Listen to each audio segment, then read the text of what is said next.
Queridos, ontem nós falamos sobre a arte de permanecer casado. E eu terminei ontem a nossa fala, com a história da mulher que sofreu um acidente. Lembram disso? E ela, junto com uma amiga que estava toda retalhada, toda machucada. E essa mulher, ela aparentemente estava bem, ela não tinha ferimentos graves no seu corpo. E ela foi olhada pelos médicos, e como ela não demonstrou nada, e ela hesitou também que eles cuidassem dela com mais afinco para fazer algum exame, e insistiu em estar ao lado da amiga para consolar, para gerar na amiga esperança de vida, de maneira que a autora do livro onde eu li essa experiência, ela relata que enquanto ela assistia o programa, a câmera filmava aquela mulher, filmava as expressões dela, o incentivo dela com a amiga, e todo momento em que a amiga precisou ser tratada, cuidada, horas a fio, essa mulher esteve ali.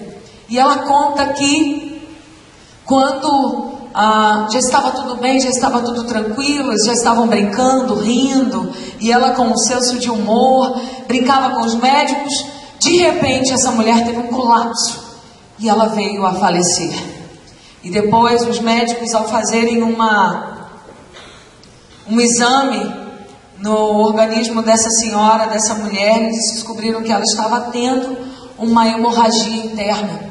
E ela ficou horas a fio ali, ao lado da amiga, presenciando tudo aquilo, sem ser cuidada, sem ser examinada, sem que prestasse atenção no que estava acontecendo.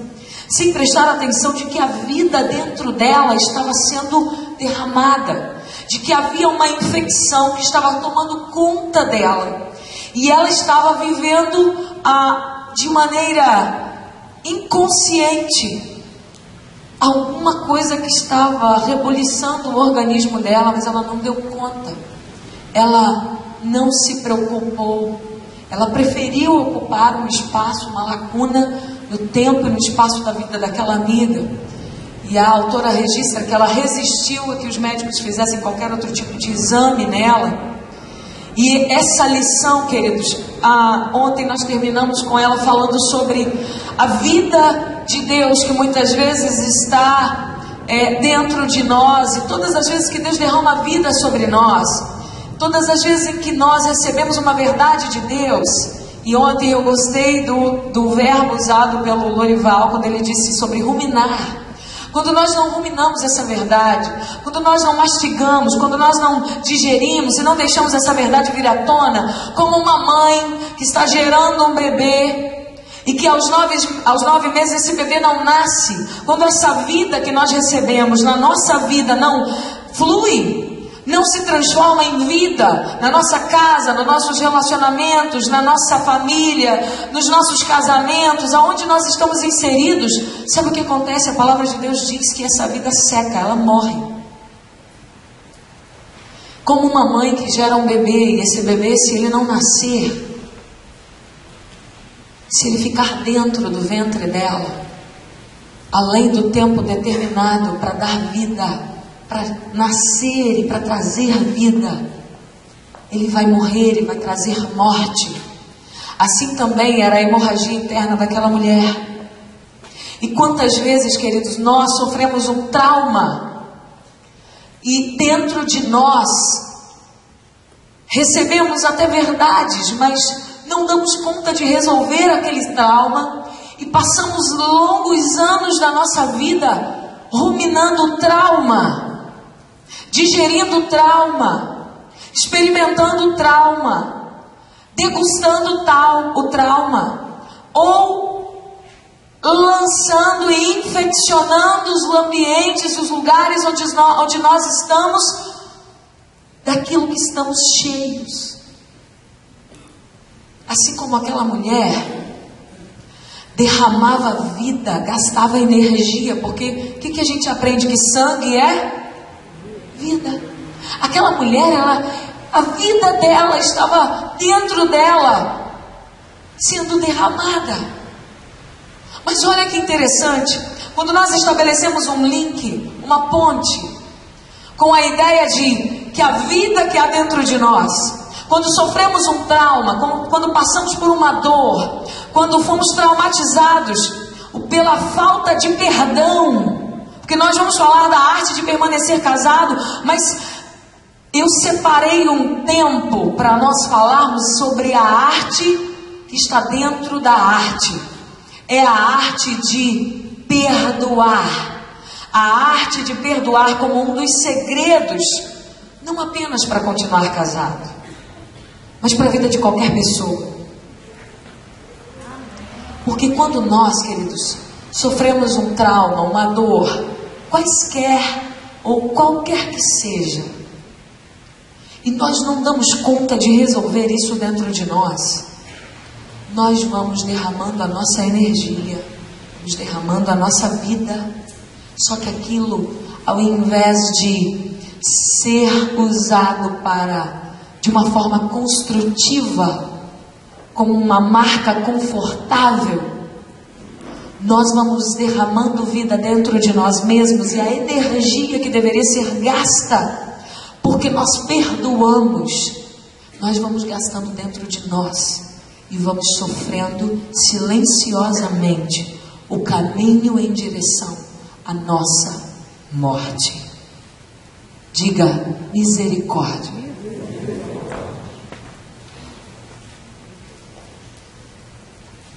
O trauma interno da falta de perdão e as suas consequências para os nossos relacionamentos, em especial o casamento. A falta de perdão, ele é um trauma. Ele é um trauma porque você fica gerando vida, e a sua energia vital, ela é gasta dentro de você, só que aquilo não sai como vida, sai geralmente para matar. O hábito de nós nos envolvermos com coisas e ocupações, de disfarçar com sorrisos, de deixar escondido esse veneno que se transforma na verdade em veneno. Porque, como eu disse, uma mãe quando está grávida, se o seu bebê não nasce, aquela vida vai matar a sua vida, vai tirar a sua vida. Não é assim? Assim também é quando nós sofremos o trauma da falta de perdão. Você está acompanhando meu raciocínio? Amém? Amém? Então, o que nós fazemos muitas vezes? Muitas vezes nós disfarçamos, nós mascaramos as coisas. Nós engolimos, nós entulhamos, nós cavamos buracos bem fundos na nossa alma e enterramos, e não queremos ver as coisas que estão ali, envenenando, gastando nossa energia vital. E essa doença que nos mata, a doença hemorrágica, silenciosa, ela nos mata na alma, no corpo e no espírito. E olha que interessante, misericórdia mesmo. Olha que interessante, queridos. Eu quero estabelecer um link com a minha palavra ontem, com a palavra de Deus para nós ontem. Nós precisamos sair da superfície de nós mesmos. A palavra de ontem, nós convidamos, aliás, fomos convidados pelo Espírito Santo a sair da superfície de nós mesmos. Eu gosto muito de um exemplo que o Espírito Santo um dia me inspirou a lembrar, a conhecer. Nossa vida é como um poço. Poço nasceu para dar água. Muitos de nós, por causa de todas as nossas mazelas vividas, até perdemos a demarcação de poço. Muitos de nós estamos tão magoados, tão feridos. Ontem eu vim conversando sobre isso com meu irmão. Ele dizia assim, às vezes eu tento entender essa coisa de ferido, de trauma, disso, daquilo, outro. E eu brinquei com ele, eu falei, a primeira coisa que nós temos que admitir, que muitas vezes nós não admitimos, é que nós não queremos admitir. Nós não queremos acreditar. Então é muito mais fácil mascarar, esconder, dizer, eu não tenho problema, isso ficou no passado. Eis que foram feitas novas todas as coisas. E se Cristo está em mim, nova criatura sou. As coisas velhas já passaram, então tudo que ficou lá no passado ficou, e eu não tenho mais nada para resolver. Superfície de si mesmo.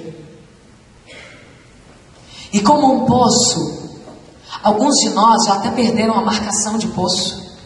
O entulho cresceu tanto e ficou tão rente à terra que ele petrificou e ficou igual. Perdeu a característica de poço que nasceu para dar água. Mas para a glória de Deus, Deus tem feito, sabe o quê? Muitos de nós, quando estamos nesse caminhar com Deus, para conhecer a Deus e conhecer a nós mesmos, a primeira coisa que Deus vai fazer é demarcar o poço. É dizer, querido, você existe. Filho, você sente. Filho, você tem emoções.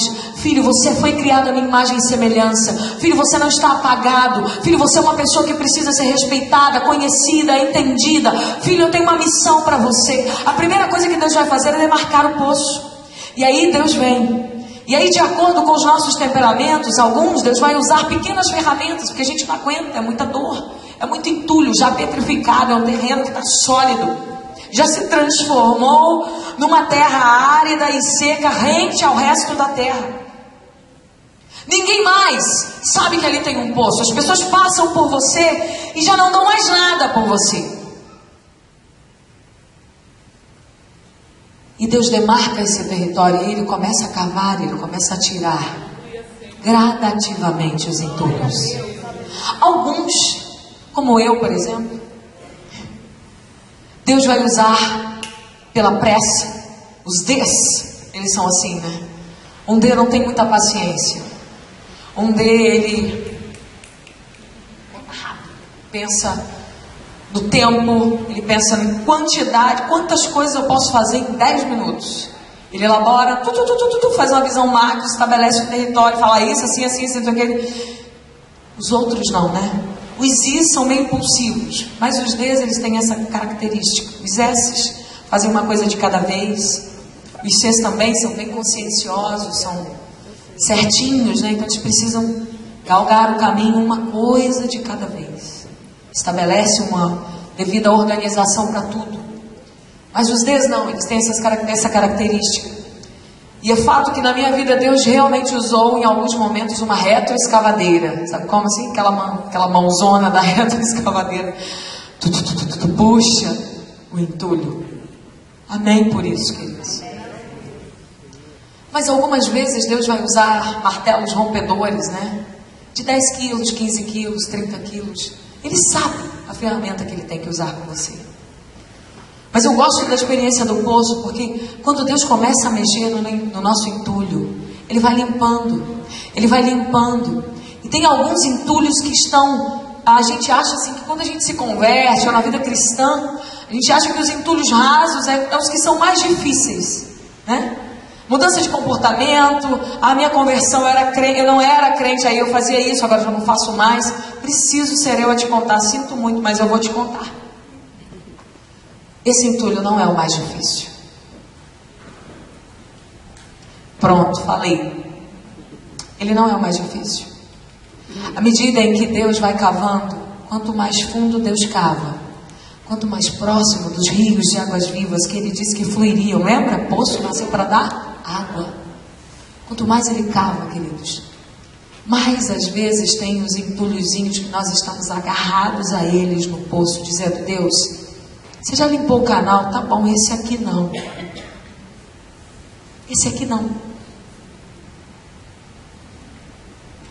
E ontem nós falamos sobre conhecer a nós mesmos. Conhecer a Deus e aprender a fazer a sua vontade implica em conhecer a si mesmo. Implica em conhecer a missão de Deus para nós nesta terra. Implica em receber significado de vida, de amor próprio, de valor próprio, vindos do próprio Deus. E você não vai encontrar isso em homem e mulher alguma. Você só vai encontrar isso no próprio Deus. Por isso nós precisamos sair da superfície de nós mesmos, queridos. Segunda carta de Paulo aos Coríntios, versículo 3, 5. Eu gostaria que você abrisse a sua Bíblia nesta carta. Paulo vai dizer aos Coríntios, e eu quero convidar você nesta noite a deixar Deus te mostrar como está o seu poço. Porque falar do trauma de perdão, da falta de perdão, na verdade, o trauma da falta de perdão, é falar de coisas na sua vida que talvez você já deu um jeito e você já se acostumou a viver com essas coisas. Você já criou um meio, você já criou um mecanismo, você já desenvolveu uma defesa própria, você inclusive já desenvolveu uma forma de andar na vida, diante das pessoas, que é só sua. Mas eu preciso te contar uma coisa: Deus te criou para andar livremente, para usar todas as ferramentas que Ele te deu no corpo físico, emocional e espiritual. O problema todo é que quando nós entulhamos, queridos, quando nós desenvolvemos mecanismos de defesas, mecanismos destrutivos na nossa vida, para nos proteger daquele trauma, daquela dor que nos causaram, nós sofremos um segundo trauma chamado o trauma da falta de perdão. E por causa dessa falta de perdão, ou porque nós não nos perdoamos, ou não perdoamos aos outros, desenvolvemos um mecanismo que nos destrói e danifica a forma perfeita com que Deus nos criou para sermos aquilo que Ele nos chamou para ser. Então, se eu andava livremente, crie um mecanismo que faz a minha perna onde tem uma ferida e aonde está arriscado o trauma da falta de perdão, e eu passo a andar assim, ó. E me protejo o tempo inteiro, porque ninguém pode pisar nisso aqui.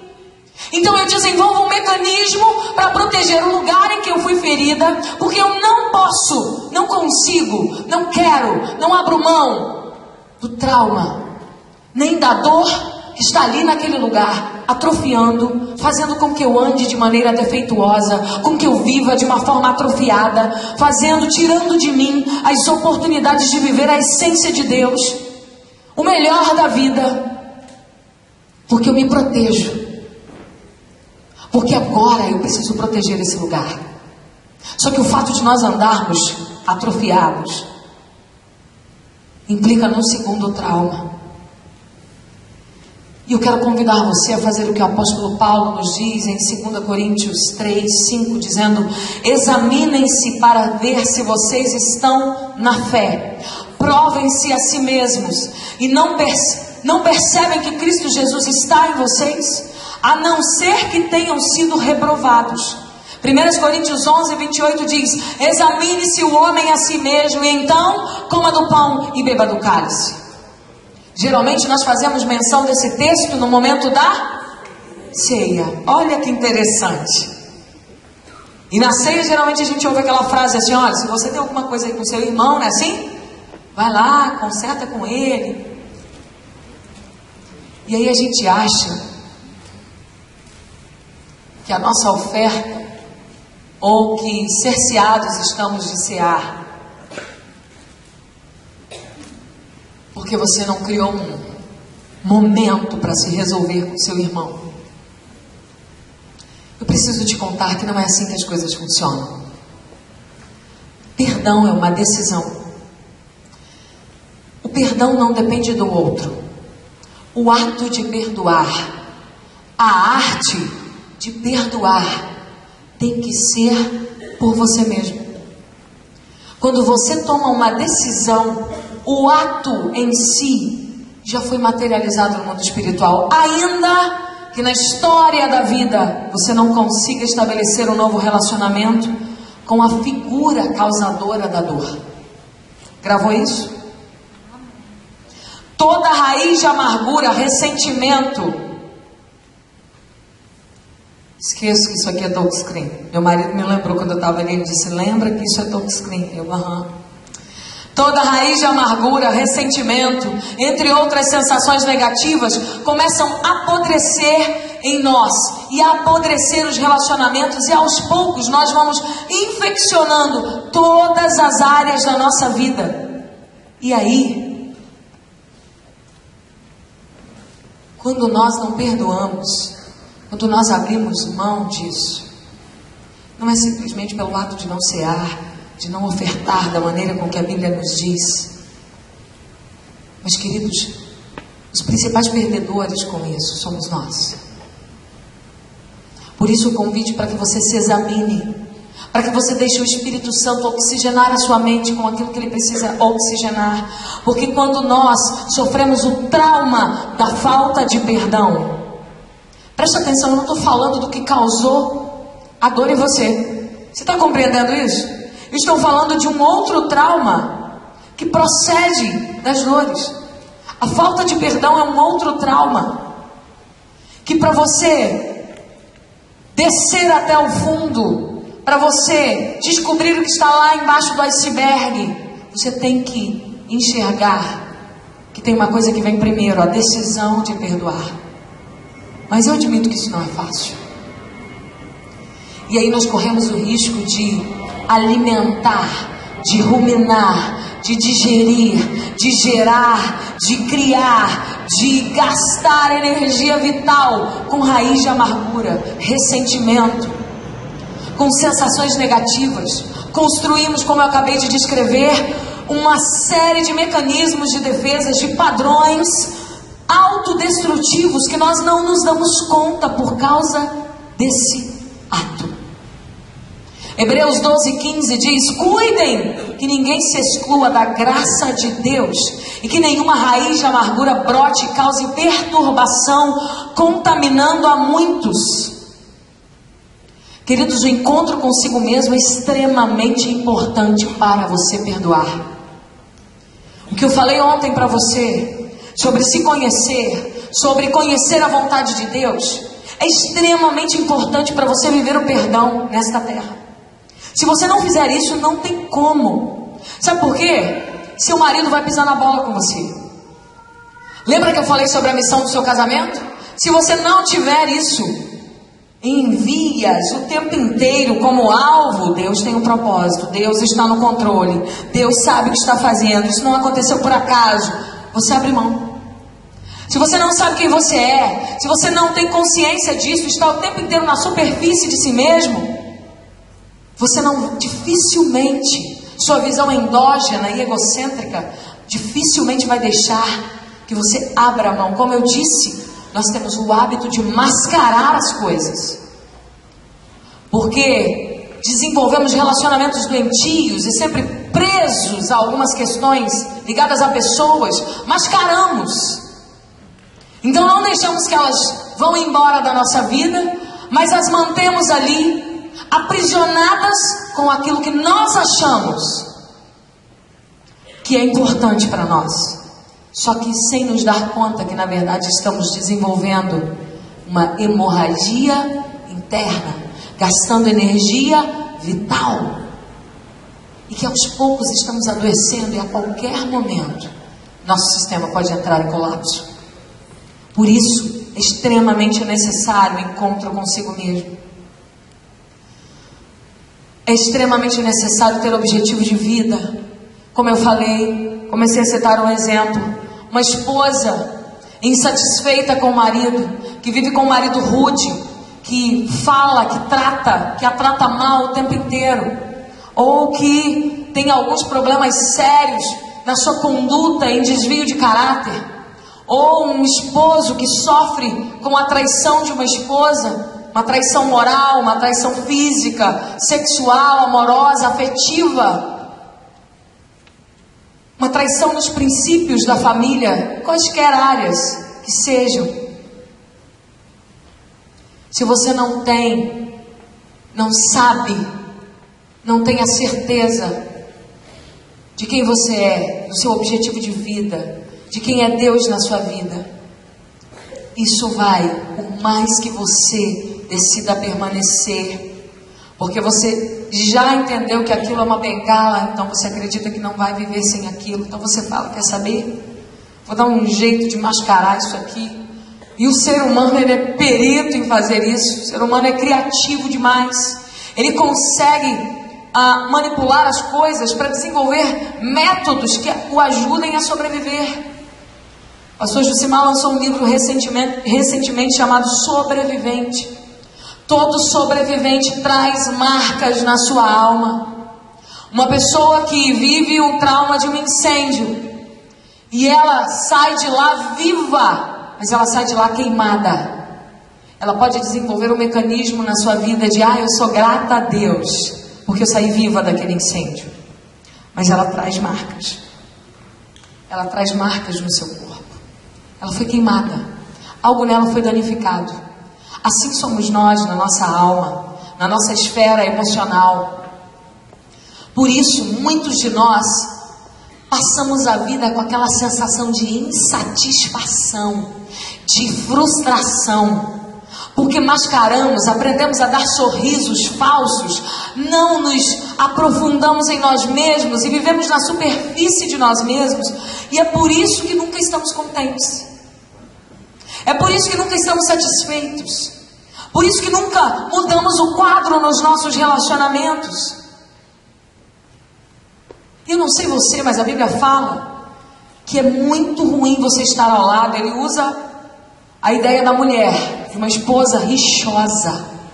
Mas quando você começa a caminhar para analisar de onde vem a rixa, a reclamação, a murmuração, a amargura é a raiz disso. Nada está bom para a pessoa. Ela nunca está satisfeita. Queridos, teve uma fase na minha vida que nada estava bom para mim, meu casamento. Nada. E tudo que o Júnior fazia, eu conseguia achar um detalhe errado. Tudo. De maneira que aquilo começou a me incomodar, porque eu sempre fui uma pessoa ligada aos detalhes, mas eu gostava de não fazer questão deles. E eu comecei a perceber que tinha algo errado comigo.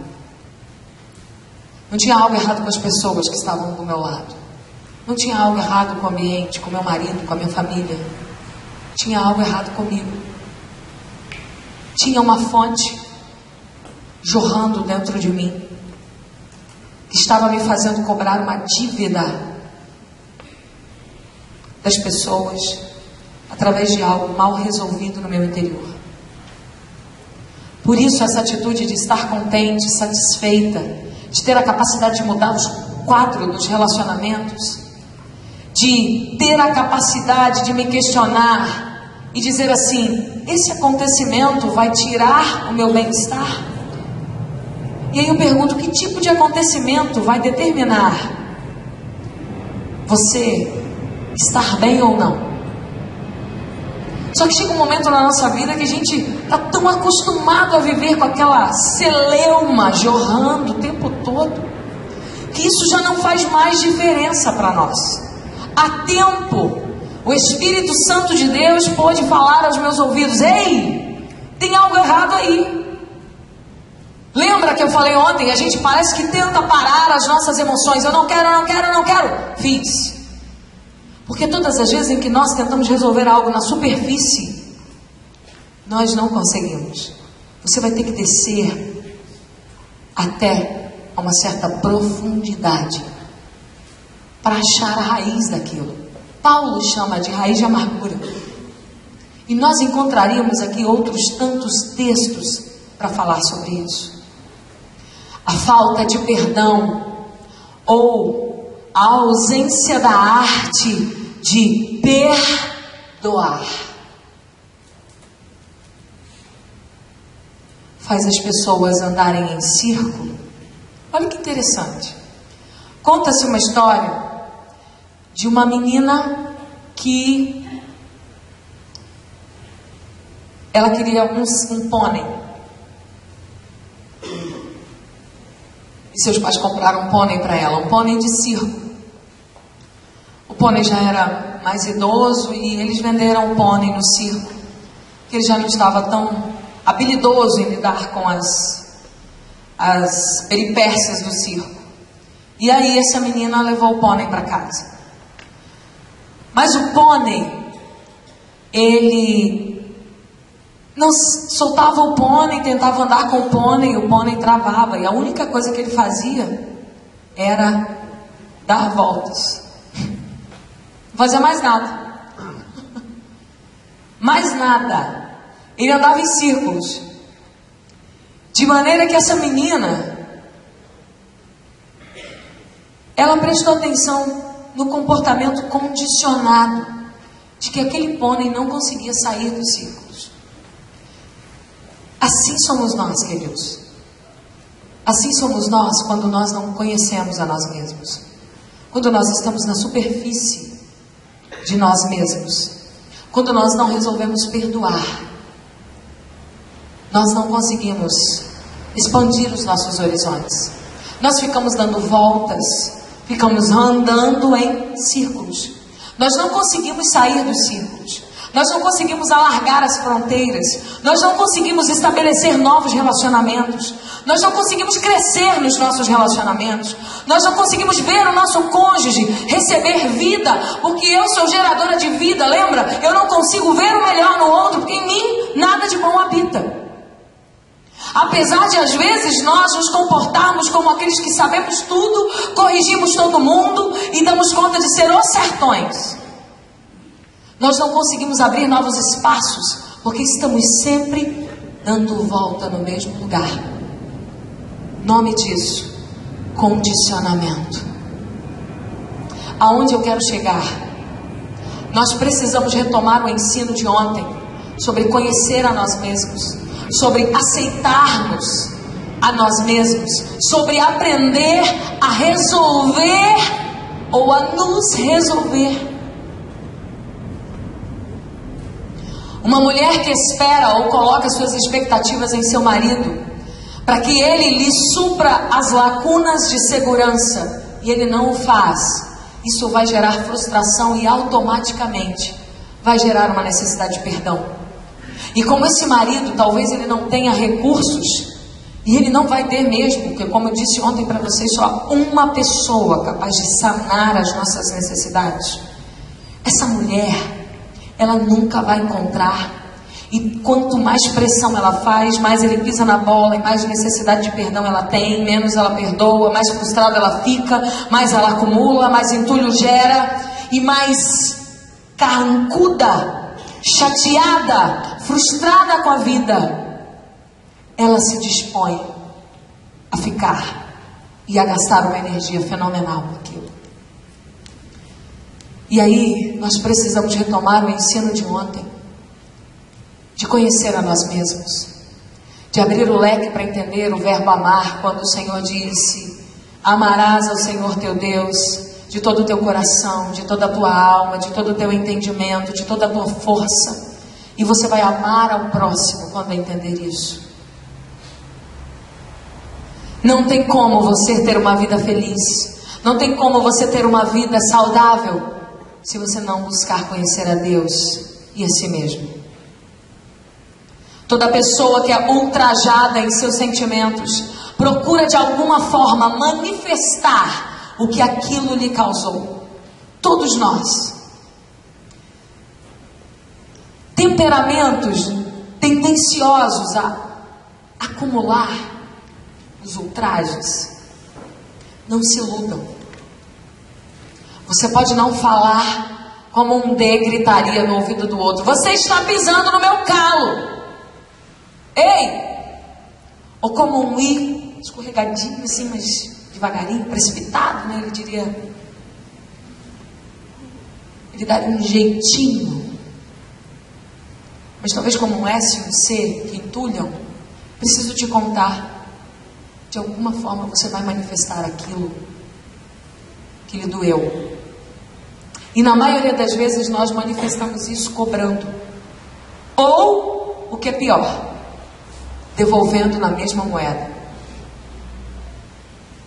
Conhece alguém assim? Lógico, né? Estou falando para o pessoal que não veio. O pessoal que não veio tem alguns desses comportamentos, não é verdade?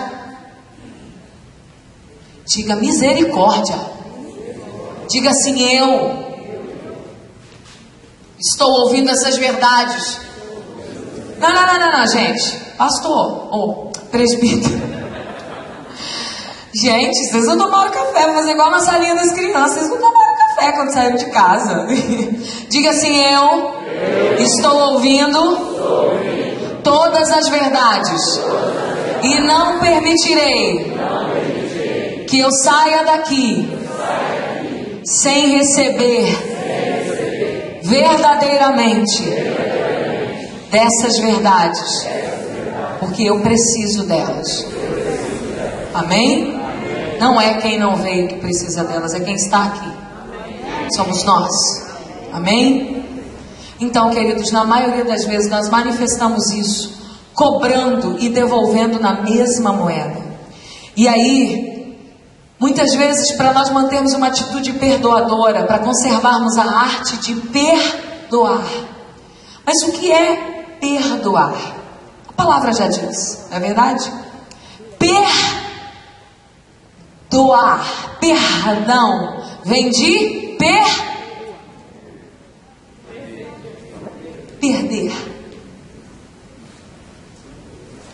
Mas vem também de perdoar, que vem de dar alguma coisa a alguém.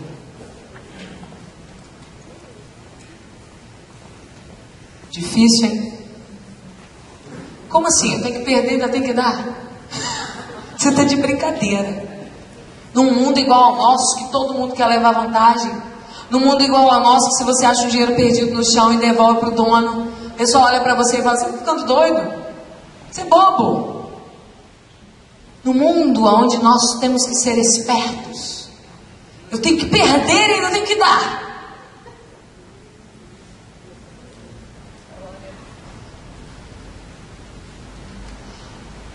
Como é que eu mantenho uma atitude perdoadora frente à humilhação diante dos outros? Frente a sorrisos sarcásticos nas nossas relações em casa? Frente a atitudes de superioridade que esmagam pessoas que sofrem com complexos de inferioridade?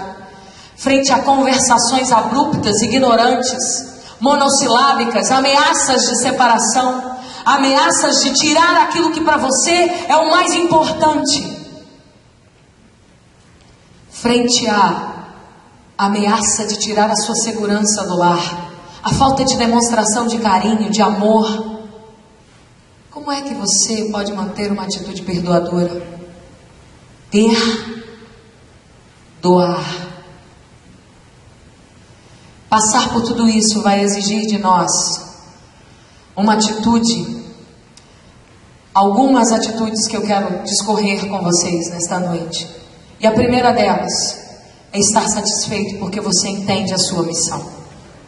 Uma esposa traída pelo esposo só pode decidir continuar casada com aquele homem por causa da graça e da misericórdia de Deus. Mas acima disso, quando eu falei que a atitude de nós muitas vezes abrirmos mão dos relacionamentos, isso está intimamente ligado com o texto que nós lemos sobre que Paulo escreveu, sobre a graça de Deus. Queridos, quando nós cerceamos os nossos relacionamentos e quando nós decidimos agir na superfície de nós mesmos, nós estamos roubando de Deus, tirando de Deus a oportunidade de derramar graça sobre nós. E estamos aniquilando o poder perdoador e gerador de vida derramado na cruz do Calvário por Cristo Jesus, em conceder a mim e a você graça, favor imerecido. Estamos cancelando a capacidade de Deus em nos perdoar. É por isso que quando nós lemos o texto de Mateus, quando nós lemos vários outros textos de Pedro, que diz que se nós não perdoarmos, nós vamos obstruir o caminho das nossas orações e dos nossos relacionamentos com Deus.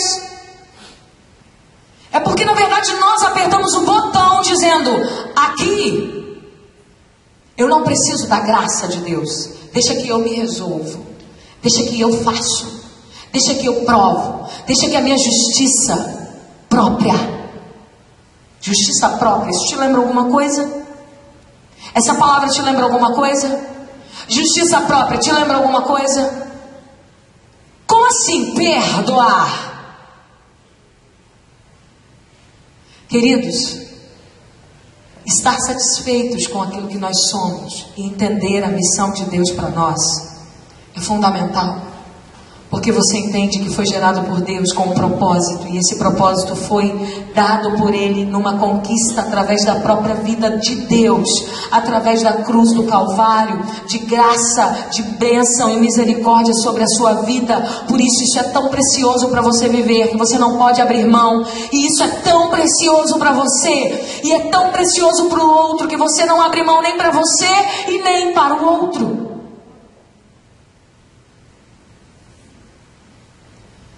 Perdoar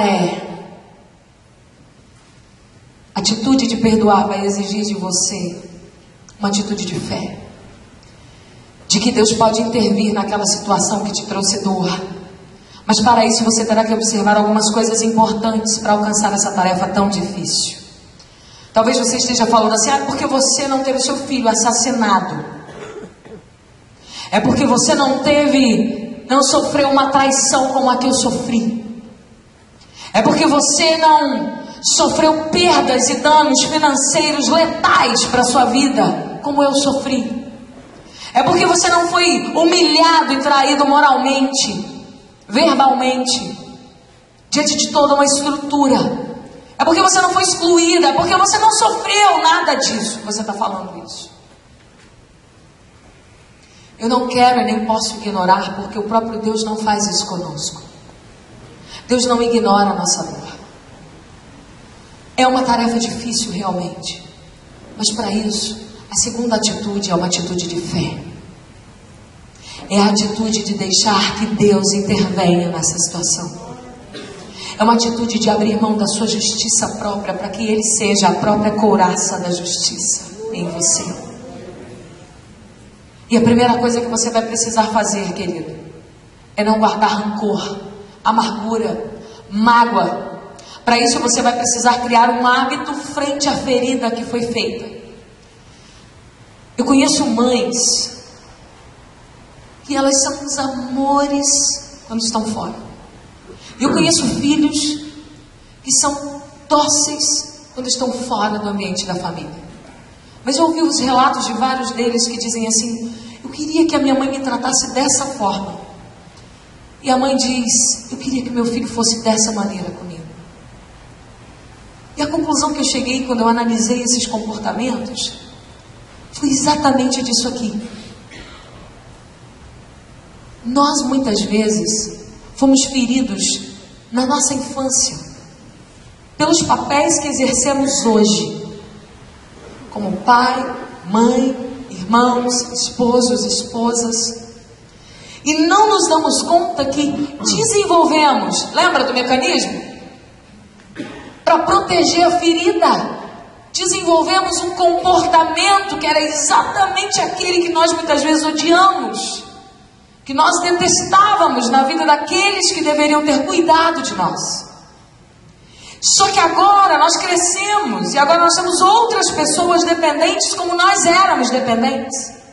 E aí nós nos vemos abusando dessas pessoas, nós nos vemos ferindo essas pessoas da mesma forma em que nós fomos feridos. Mas isso tem uma razão. E às vezes a gente não se dá conta de que esse comportamento que eu acabei de descrever aqui, que a mãe consegue externar, ou que um pai, ou que um irmão, um marido, uma esposa, um filho, consegue externar fora, a gente não se dá conta de que isso, na verdade, é por essa carga pesada que carregamos anos a fio, de mágoa, rancor, dúvida, medo, mecanismos destrutivos que criamos para nos proteger, amargura, e vamos destilando nos papéis, e por isso a gente vai: não, eu não quero fazer, fiz. Não tem controle, porque eu guardei isso. Quando eu era pequena, quando eu era criança, eu não tinha ferramentas, e aqueles que deveriam ter não me ajudaram a criar ferramentas, a usar as ferramentas para tratar o que ficou entulhado. No decorrer dos anos, aquilo foi gerando uma celeuma, e agora eu não dou conta mais de ver o que há lá, eu só dou conta de reproduzir impensadamente. Você está aí? Por isso, como hábitos foram criados, e você não se deu conta disso, por essa razão você precisa conhecer a si mesmo. E você precisa, querido, desenvolver um novo hábito. Como é que nós substituímos um hábito ruim? Criando um novo hábito que seja bom. Então, todas as vezes em que eu me vejo diante de um comportamento que vai me causar dor, que causa dor, eu preciso criar um hábito frente à ferida que foi feita. Um hábito de libertar o ofensor. Isso é hábito, por isso o perdão é decisão. Por isso o perdão não precisa ser sentimento. E mas o que eu faço com os meus sentimentos? Eu preciso te contar uma coisa, queridos. Deus vai resolver os seus sentimentos. E você não precisa se sentir mal, porque você... eu decidi perdoar, mas eu não consigo olhar para a cara daquela pessoa. Fique tranquilo. O que você tem que fazer é decisão. Hábito. Veio a sensação da ofensa. Tem um escritor que eu gosto muito dele, o Cote. Ele fala que a ofensa é a isca de Satanás para pegar você pela boca. O peixe morre, estabelece a conexão com a ofensa, hemorragia interna, morte. A ofensa é a isca de Satanás para fisgar você. Por isso, todas as vezes em que você se sentir ofendido, lembre-se disso. Eu decido perdoar. Não estou sentindo, você não é sentimento. Nossa cultura ocidental diz que nós somos sentimento. Diz que nós somos o que sentimos. Mas a cultura de Jesus não nos ensina isso. Culturas milenares, como a cultura japonesa, da China, judaica, eles não são guiados pelo que sentem. A Bíblia relata isso. Alianças que eram feitas com inimigos, não baseadas no que sentem, mas simplesmente por obediência. Mas se você não sabe quem você é, não sabe quem é Deus, se você não anda nesse caminho, se você não tem consciência da sua missão, se você não conhece a si mesmo, como você vai construir, estabelecer essa ponte? Você precisa aprender isso. Como eu faço isso? Tem muitas ferramentas. Você já tem acesso a isso. Jesus, querido, Ele fez isso por nós. Colossenses 2, 13 e 14 diz que Ele nos perdoou. Ele perdoou todas as nossas transgressões e cancelou o escrito de dívida que consistia em ordenanças e que nos era contrária. Ele removeu, pregando-a na cruz do Calvário. Um ensinamento errado que nos ensinaram a vida inteira, e por isso nós somos tão resistentes a perdoar, é que perdoar é esquecer. Vou falar de novo, tá bom? Um ensinamento que nos deram a vida inteira, e por isso tanta é a nossa resistência em perdoar. Quando alguém pisa na bola, logo vem a sua cabeça: vou ter que perdoar, vou ter que esquecer. Foi esse ensinamento de que perdoar é mentira. A Bíblia não fala isso. Você pode virar a Bíblia de capa a capa, você não vai encontrar isso. Conta-se uma história de uma mãe que morava perto de um lago e o seu filho estava brincando e ele caiu nesse lago e um crocodilo atacou a criança. E a mãe, levada por um instinto muito forte, ela se aproxima do lago e percebe e corre. E chegando lá, ela vê que o animal já estava tomando conta da criança, e aí ela se lança contra aquele bicho, com aquela força descomunal que está lá no fundo do nosso cérebro, que a gente só dá conta, né? Quando a gente está sendo posto à prova. E ela se lança contra aquele crocodilo, e ela luta e tira o filho dali, mas de maneira que ela sai de lá ensanguentada, arrasada, com seus braços marcados, totalmente vilipendiada de marcas, por causa das presas daquele animal. E a história relata que o tempo passa, e aquele menino era criança, era pequeno, e aí os filhos que não viram, né, o ato, depois ela vai contar a história e ela vai ser indagada por alguns que a encontram. O que eram aquelas marcas? E ela conta a história, e aí ela fala das marcas, e as pessoas falam: não te dói você olhar essas marcas nos seus braços? E ela fala: não me dói, porque eu posso olhar para a vida do meu filho e vê-lo vivo, e olhar para as marcas e ver que compensaram tê-las nos meus braços. Se você confiar em Deus e na justiça dele, todo o mal, assim como Paulo relata em Romanos, capítulo 8, de que todas as coisas, boas e más, elas são revertidas, são transformadas no bem daqueles que são chamados por Deus. Isso é um ato de fé. Eu conheço um casal, eles são da Igreja Resgate. A história deles é linda. Há pouco tempo atrás eles saíram no jornal A Gazeta por causa do Ministério de Casados. E nós fizemos Casados para Sempre com eles.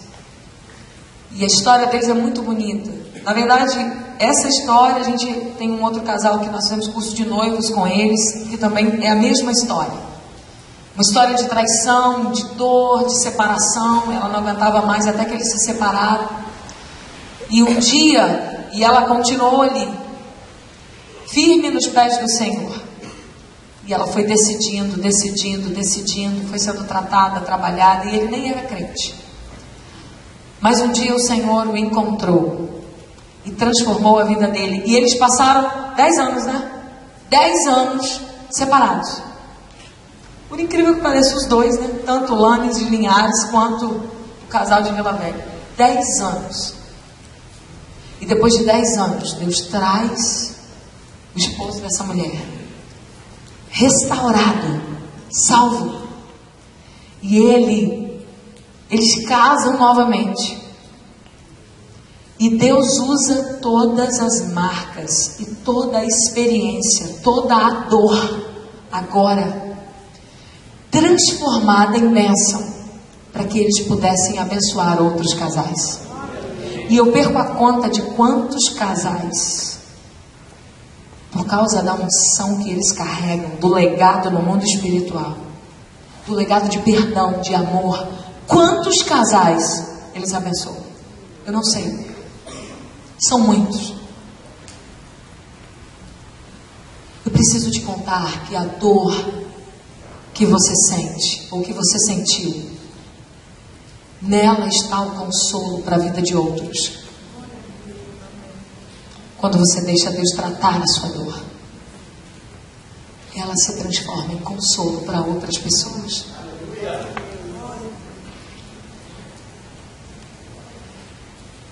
Outro hábito importante que nós precisamos colocar no lugar do ensinamento errado, de que perdoar é esquecer, é exatamente a ideia de se resolver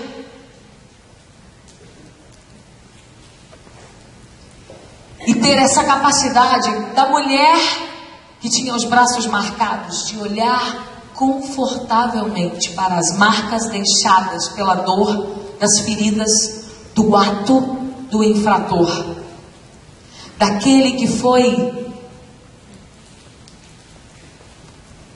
o causador do dano contra a sua vida. Perdoar é ter a capacidade de olhar confortavelmente para as marcas deixadas pela dor das feridas do ato infrator, do ato daquele que foi inadimplente com você, inadimplente nos papéis da sua vida. Perdoar não é favor ao outro, mas é grande benefício a si mesmo. Jesus nos deu muitas razões para nós perdoarmos. Certa feita, Jesus estava com Pedro, e Pedro, vivendo uma experiência, perguntou para ele assim: Senhor, Pedro era um izinho Descarado, né, gente? Fala a verdade. Pedro fazia umas perguntas para Jesus, que acho que Jesus de vez em quando olhava para ele. Eita, Pedro. Senhor, até quantas vezes nós devemos perdoar? 7 vezes? Ainda bota número ainda, né? 7 vezes? E Jesus olha para Pedro e fala: Pedro, meu querido, não apenas 7, mas 70 vezes 7. E logo depois, Jesus vai contar uma história para os discípulos, para exemplificar isso para eles. Jesus relata que tinha um fazendeiro muito rico, e esse fazendeiro tinha muitos funcionários, e tinha um funcionário que devia muito dinheiro para ele. E um dia esse fazendeiro fez um levantamento das contas e mandou cobrar a dívida desse funcionário, de maneira que os cobradores ouviram o clamor daquele indivíduo, e ele pediu para falar com o fazendeiro, e eles levaram aquele indivíduo até a presença do dono da fazenda, do Bambambam, e ele foi. E chegando lá, ele pediu misericórdia, clemência, pediu por favor que ele o ajudasse a pagar, mas que ele não tirasse os seus bens, que ele não, né, a cultura judaica tinha o hábito de fazer escravos as famílias, né, por causa de dívidas, etc. e tal. E a Bíblia relata, Jesus conta que aquele fazendeiro perdoou a dívida daquele funcionário. Mas Jesus continua dizendo que aquele funcionário, ele sai dali e ele encontra com um outro colega de trabalho da fazenda. E aí, ele encontra com ele, o cara não deviu nada para ele. E a Bíblia relata que ele encontra com ele e ele começa a oprimir e começa a ameaçar veementemente a vida daquele indivíduo, se ele não pagasse. E Jesus conta que tinha uns camaradas que viram a cena dele lá com o fazendeiro, estavam perto, e presenciaram a cena dele como o colega de trabalho.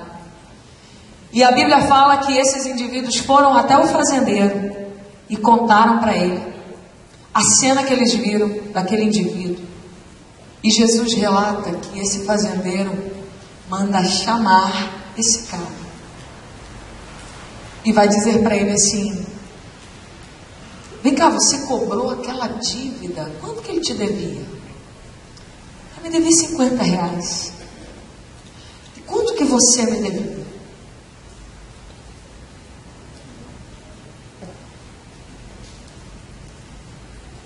R$100.000.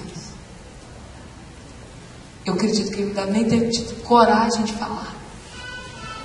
E Jesus relata em Mateus capítulo 18, versículo 21 e 22. Jesus fala que esse cara, esse fazendeiro, ele olhou nos olhos daquele indivíduo e disse assim: como que eu sou capaz de perdoar tão grande dívida? E você, sendo devedor e sabendo disso, não é capaz de perdoar o que foi ocasionado, a dívida tão pequena feita pelo seu irmão. Queridos, essa história se estende a nós. Se você não está convencido de que perdoar, de que você precisa ter fé o suficiente para perder a razão, para deixar para lá e para dar alguma coisa, porque geralmente quem abusa de nós, quem nos fere, é por quem tem uma necessidade muito grande de receber. E nós, quando somos feridos, podemos escolher estar em 2 vias. Ou podemos escolher nos colocar de maneira superior. Eu não estou falando aqui de um complexo de superioridade, mas superior no amor, para amar e olhar aquele com olhar de amor. Ou podemos nos igualar a ele, dizendo assim: você errou comigo, agora eu tenho o direito de errar com você. Preciso te contar que a Bíblia não te dá margem para isso. E essa história se estende a nós. A moral da história é que, assim como aquele funcionário que tinha uma enorme dívida para com o dono da empresa, da fazenda, assim como nós, assim somos nós para com Deus. tínhamos, amém?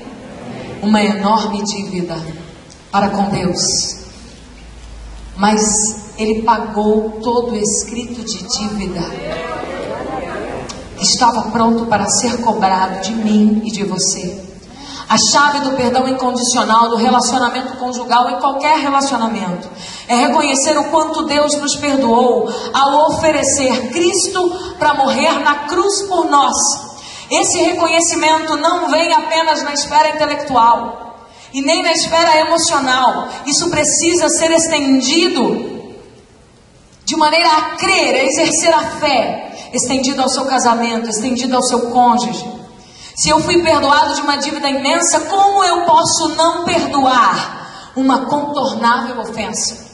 Como eu posso não deixar que o Espírito Santo acenda a lâmpada, me mostrando que a ofensa é a isca de Satanás para aprisionar e para perder toda a beleza, toda a criatividade, toda a alegria, para não deixar acesa e não manter a chama do amor de Deus no meu lar. E aí eu caio numa armadilha de Satanás.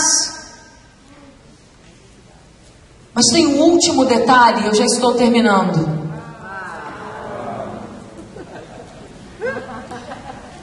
Vou fazer igual lá em casa. Às vezes o Júnior fala alguma coisa, vou te dar a oportunidade de refazer a atitude. Tá bom? Então, vou dar a oportunidade para vocês refazerem. Eu já estou terminando. Meu potinho, gente, tem que sair daqui cheio, né? Me senti tão amada. Que delícia estar aqui. Estou em casa, como a Lorival disse. Então, tem uma última coisa que eu preciso falar para você. Você precisa perdoar a si mesmo. Tão importante quanto perdoar os outros é perdoar a você mesmo. Só que só tem um detalhe. Alguém perguntou assim: como eu me perdoo? Você só pode perdoar a si mesmo se você for perdoado por Ele. Vou dizer outra vez, porque eu acho que você não ouviu bem. Porque certamente eu e você, quando sairmos daquela porta, pisaremos na bola. Não, mas que palavra negativa. Não. Enquanto eu e você estivermos aqui, por isso os canais precisam estar livres.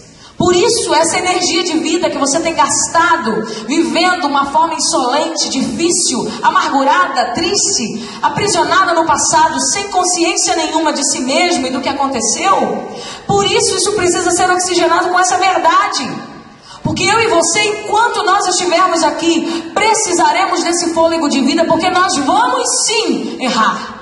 O Evangelho não é constituído de perfeição, mas é de pessoas que decidem olhar para a graça de Deus, que é favor e merecido, e admitem que precisam dela. Mas eu e você só podemos admitir que precisamos porque entendemos que precisamos.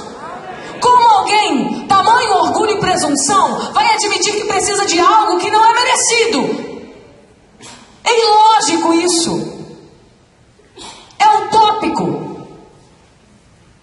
Eu só posso receber graça, misericórdia, perdão de alguém que perdeu toda a glória e desceu do próprio trono de glória e majestade e se dispôs a andar numa terra decaída, sendo Deus e homem, Jesus Cristo homem. Perder e doar. E o crente não tem como viver outra verdade. E eu só posso ser perdoada, só posso perdoar a mim mesma se eu for perdoada por Ele. Há alguns dias eu tinha tomado uma atitude ruim que há muito tempo eu não tomava. Aquilo me deixou mal e eu fiquei remoendo aquilo. E de repente veio um insight do Holy Spirit. Amei esse personagem. De repente o Espírito Santo me deu uma: ei, minha filha, mas para com isso. Eu dei Deixei para você um novo e vivo caminho por onde você vai entrar por ele. E você vai até a minha presença. Depõe isso lá e sai de lá limpa pelo meu sangue. Deixa isso lá na cruz do Calvário e sai de lá limpa pelo meu sangue. Queridos, quantos de nós estamos sofrendo, aprisionados, não apenas pela falta de perdão do outro, mas conosco mesmo há anos? E estamos com uma viseira e não conseguimos olhar para Deus, porque não tomamos posse do simples sacrifício na cruz do Calvário, que tanto gostamos de pregar e cantar e falar, mas nesta hora isso não faz sentido para nós.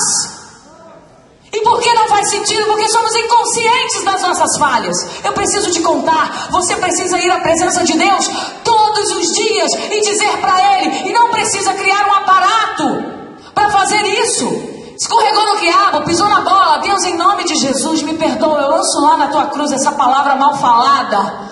E eu tomo posse do perdão dos meus pecados conquistados por Cristo Jesus para me lavar. E se algum espírito imundo tomou posse disso, eu cancelo em nome de Jesus toda a ação dele sobre a minha vida. Não significa que pelo fato de você ter se lameado uma vez na lama, você deve continuar lá. Levante-se e vá até a cruz e tome posse do perdão para perdoar você. Que mentira de Satanás. Romanos 3:23 diz: pois todos pecaram. Você vai ter que lidar com isso o resto da sua vida. Deus não te chamou para ser perfeito. Deus não te chamou para ter um casamento perfeito. Deus chamou você para curar as suas imperfeições. Deus chamou você para descer até o poço, até o fundo do poço. No início dá uma água meio lameada, mas depois Ele vai limpando. Ele vai trazendo a água pura que está dentro de você. Então, entenda essa palavra. Todos pecaram e destituídos estão da glória de Deus. Sempre, sempre, sempre vamos desenvolver novos hábitos, novos mecanismos que vão desatrofiar a nossa forma de andar. Vamos sim, em nome de Jesus. Porque a palavra de Deus diz que o processo de santificação do qual nós vemos a Deus, ele é progressivo. Mas eu preciso te contar, você vai pisar na bola. E o segredo não está em não pisar na bola. O segredo está em tomar posse daquilo que já foi dado para você. Nas regiões celestiais já estão conquistadas. Tudo já está pago. Para de deixar Satanás te humilhar. E se perdoe. Pois todos pecaram e destituídos estão da glória de Deus, sendo justificados gratuitamente por sua graça, por meio da redenção que há em Cristo Jesus. Deus ofereceu como sacrifício para propiciação mediante a fé. Você precisa crer nisso que eu acabei de descrever para você. Pelo seu sangue demonstrando a sua justiça. Sua justiça como trapo de imundícia, mas a justiça dele não. Então para de se comportar no seu casamento, com seu filho. Muda de atitude. Toma posse do poder que ressuscitou a Jesus Cristo dos mortos, consagrado, sacramentado na cruz do Calvário. Toma posse disso, porque isso vai mudar a sua vida. Porque Ele ofereceu como sacrifício para propiciação mediante a fé, pelo seu sangue demonstrando a sua justiça, e em sua tolerância havia deixado impunes os pecados anteriormente cometidos, mas no presente demonstrou a sua justiça a fim de ser justo e justificador daquele que tem fé em Jesus. Tem uma história, tem um livro na verdade, chamado, se não me engano, O Estado do Perdão, alguma coisa assim. E esse livro, na capa dele, tem um teclado, igual a esse aqui.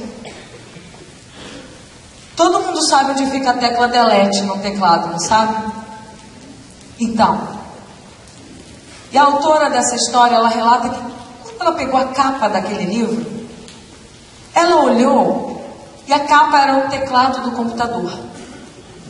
E havia um destaque na capa. O destaque era a tecla delete. E queridos,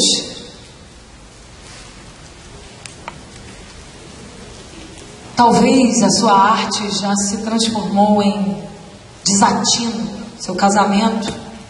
Talvez desde os primórdios nunca foi arte, nunca foi sinônimo do belo, do que causa admiração e impacto no olhar dos outros. Talvez a sua vida nunca tenha sido usada para inspirar nada nem ninguém, porque o que você recebeu na sua base de amor fundamental e afirmação de si mesmo foram só palavras negativas sobre quem você é. E a sua sensação é que você não presta para nada. E tudo que você faz, você pede desculpa à vida por existir. Mas eu preciso te contar que essa autora, ao visualizar a capa do livro, ela ficou pensando sobre a figura desenhada na capa, do teclado com a tecla delete. Essa tecla delete, quando nós estamos escrevendo no computador e que nós escrevemos alguma coisa errada, o que a gente faz? A gente deleta. E a escritora relata que ela ficou pensando naquela capa e logo a imaginação fértil dela viajou no que estava representando aquela figura. E por que ela estava lendo um livro sobre perdão? E depois, quando ela viaja nas páginas do livro, do que a autora escreveu, ela entendeu que a autora colocou aquela capa ali porque, e ela admite isso no livro, que ao escrever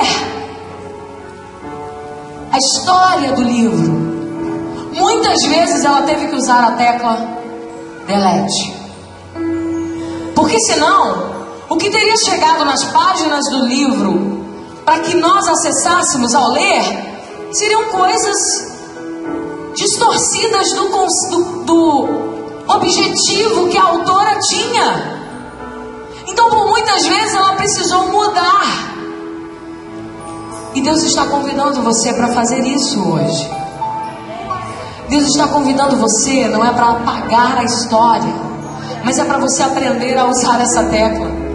Porque quando a gente usa essa tecla, é possível dar continuidade à história com a tônica certa. Porque não há ninguém tão bom. Só há um Deus capaz de usar as mazelas, as tristezas, as feridas para transformar em algo bom. Usar a dor e transformá-la em consolo. Só Deus pode fazer isso. Então eu quero convidar você nesta hora. Se você entende e precisa admitir diante de Deus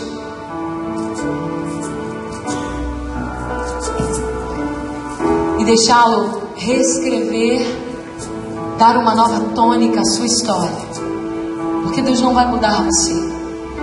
Deus não vai desconstruir. Ele fez você assim. Você só precisa ganhar uma nova tônica. Você só precisa mudar os seus óculos. Seus óculos estão distorcidos. Você precisa deixar Deus limpar, para que você consiga ver a arte. Deus é um artista. Ele é o maior artista. Deus criou tudo de uma forma perfeita. Mas um dia o homem decaiu. E ainda assim, Deus foi lá e criou uma nova forma para salvar o homem da sua condição decaída.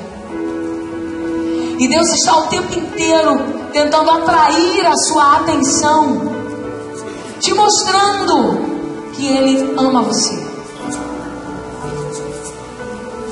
E se você entende, querido, que você precisa deixar Deus reescrever essa história, dar uma tônica diferente, quero convidar você a ficar de pé. Quero convidar você a dizer ao Senhor, nesta hora, nós vamos cantar e depois eu vou orar por você, para que esta unção flua E para que você seja achado por Ele, para que você seja atraído por Ele, perdoado por Ele, e para que aonde você estiver, você derrame a